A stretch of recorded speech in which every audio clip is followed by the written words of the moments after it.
Let's take it across the globe to the World Economic Forum, which has kicked off in Davos today. And ET Now's Shelley Chopra joins in with a very special guest. Davos and outside, that there could possibly be the outcome of the WEF would lead to more bad vibes and sentiment. Do you get that feeling? Well, I think it's early on in this Davos to really be able to tell what the sort of conclusion, if any, is going to be. But I would hope that people don't get too negative, because there are some very good things happening in the world. Actually, in emerging markets, you're continuing to see strong growth. You're continuing to see hundreds of millions of people being lifted from poverty. And we shouldn't miss the fact that there are some very good things happening. Well, I'll take your emerging market piece in just a bit, but I do want to know from you, 2012 as a banker, what kind of challenges are you factoring in, and particularly working at them earlier into the year? Well, I think it'll be a very turbulent year, 2012. Obviously, we have the Eurozone crisis. We have tensions across the Middle East, which would have an impact on the oil price and therefore on economic growth around the world. We have the potential, well, the fact of unintended consequences from many of the regulatory and policy interventions that have been made. When you add those all together, it makes for quite a cocktail. Yeah, it does. And a heady one at that, given that the Eurozone is a backdrop that's getting everyone worried. You believe the Eurozone is going to crack. How convinced are you based on the conversation so far? Well, what I've said is I think there's a real possibility of countries leaving the Eurozone, and I think that remains a real possibility. The challenge is that it's become a very complex problem, requiring a combination of very good technical leadership but also very strong political leadership, and it's not quite clear to me where that's going to come from. Right, because there is sort of no meeting point, it appears, between the economic situation and the political situation these days. It's a very difficult combination of economic and political considerations. But in terms of repercussions and the kind of impact the financial system will be expected to absorb should the Eurozone crack, maybe not now, in a few years, what as a British bank do you think is going to be the fallout, particularly in Europe and thereon onto emerging markets? Well, we of course are in a slightly different position here, because although we are a European bank, actually our business is across Asia, Africa and the Middle East. But I don't think anybody can afford to be complacent about what's going on in Europe.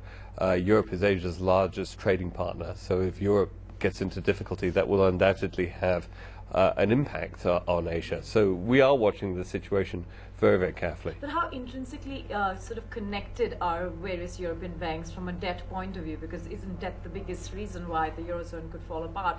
Do you think that that could then create what was a complete loss of confidence that we saw in 2008 among banks within the financial system? I think this is a very different situation from the one we faced back in 2008, because the fundamental core of the problem here is sovereign creditworthiness and the competitiveness of countries.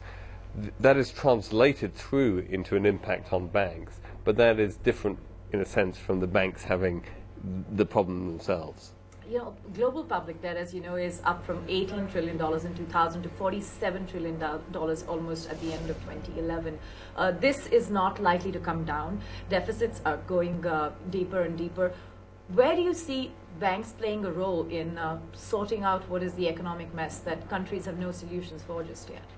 Well, I think both banks and policymakers need to really be talking about how we are going to finance economic growth, how we're going to finance infrastructure. And I think across the whole sort of world of bankers, policymakers and things, we perhaps before the crisis we kind of kidded ourselves about the way this would all unfold. We've gone through a pretty painful learning lesson. Yes. And we need to make sure that together we find ways of avoiding this problem again. But often the private sector and often banks find that there is a conflict of interest when it comes to taking a decision that could somewhat go with what the government wants. Do you think that is where really the problem lies? The governments and private sector refuse to talk the same line. Well, I think you can get a breakdown in communication, but I don't think it should be inevitable. And indeed, I think one of the things that is valuable about places like Davos is that it's a mechanism, it's an enabler for the right kinds of conversation to take place. You know, one role that the government or through its regulators that they play, which interferes with your lives, are just having a banking regulator. And the regulation we're seeing is getting tight. by June end, every bank in Europe is expected to boost capital. Do you think it somewhat goes against the grain of the moment, given the economic crisis in Europe? Well, I think strong regulation is actually an essential part of having a good banking system. So I'm very supportive of the moves taken to address some of the weaknesses in the regulatory architecture. In terms of the more specific things like the EBA requirement for a 9% capital minimum, there is something slightly counterintuitive about this because regulators have talked about making banking less pro-cyclical. But here we are at a time of stress, and the first thing that happens is they want to increase the amount of capital, which is a very pro-cyclical move. So I think there are some real sort of tensions in the regulatory response to the pressures that are happening. Is part of the stress also related to the idea that there is going to be, a situation where there is much of that sovereign debt of governments, the very banks that they expect to boost capital? Yeah.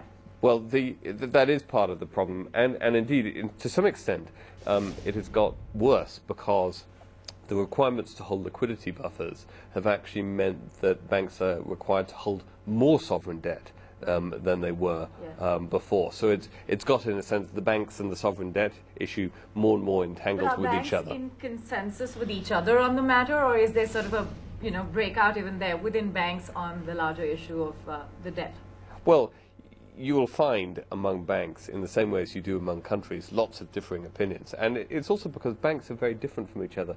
We're a very, very different bank in the sense that we, for example, have much more deposits than we have assets, whereas many banks are the other way around. Yeah. So the whole question of wholesale funding for us really just isn't a significant issue. So banks are very different types, and that informs very, very different types of views. Let me just ask you about what was really the objective when we were seeking solutions to the 2008 crisis. They wanted coordinated regulation. There was a huge attempt to try and get regulators together on board. Haven't we somewhat failed in getting that objective through? Well, I think we've failed on a couple of dimensions, and I don't want to underestimate what has been achieved. Some very good things have been achieved.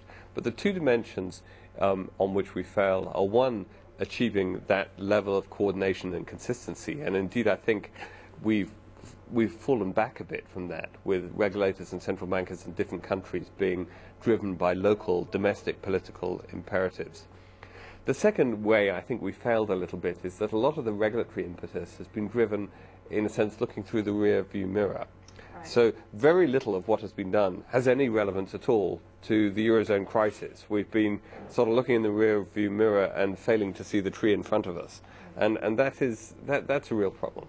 Well, it's interesting that you mentioned that because, my next question would be about just the profitability of many of the banks within Europe and even operate in Asia. Do you think more and more investors should generally gear up for fewer margins, poorer profits over the next couple of years from banks based on these mechanisms that are being put in place? Well, I think it's very difficult to generalize because banks are in very different situations.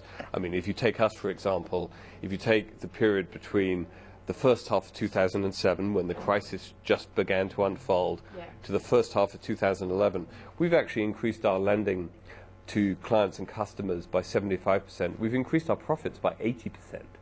Now, there aren't many banks in the world that have done that.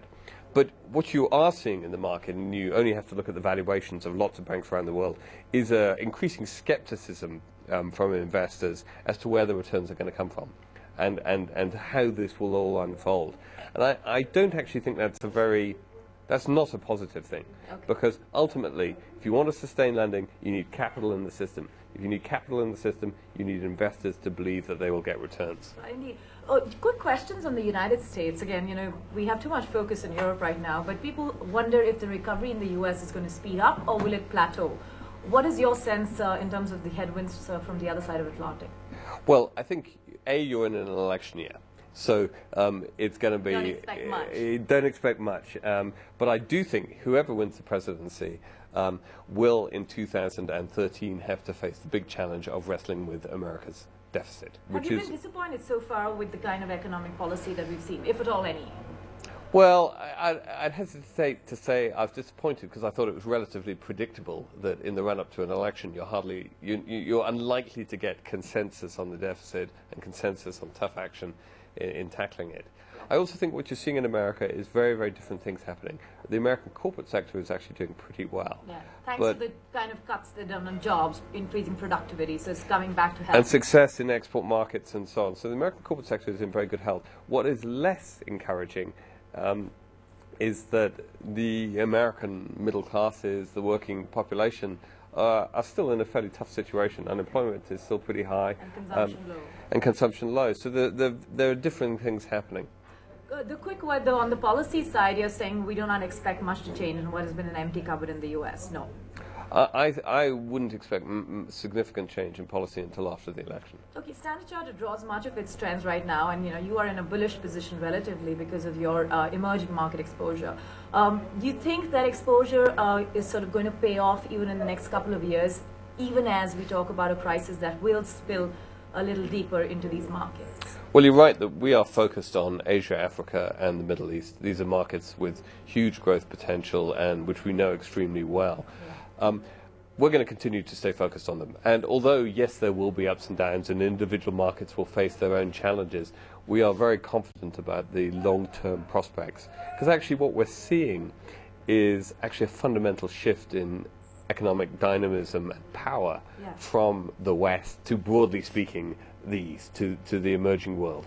We're located in those markets. They're the ones we really know. So we're going to continue to focus on them. So I know there's a lot of long-term focus, but in a short term, do you think much of the ECB injections are helping fuel the rally that we're seeing in emerging markets, and that is sort of boosting sort of confidence about the potential of these markets? Could that be a short-lived story?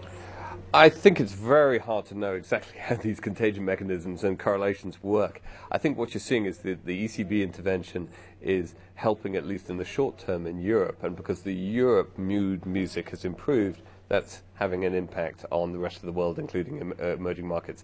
But I don't think we should allow that to distract us from the fundamentals. The fundamental situation in Europe hasn't really changed that much.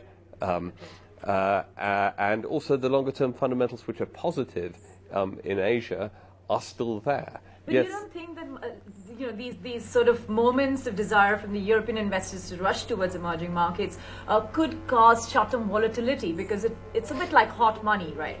Oh, I'm sure we'll see plenty of short-term volatility. We are definitely anticipating lots of turbulence in markets throughout the year.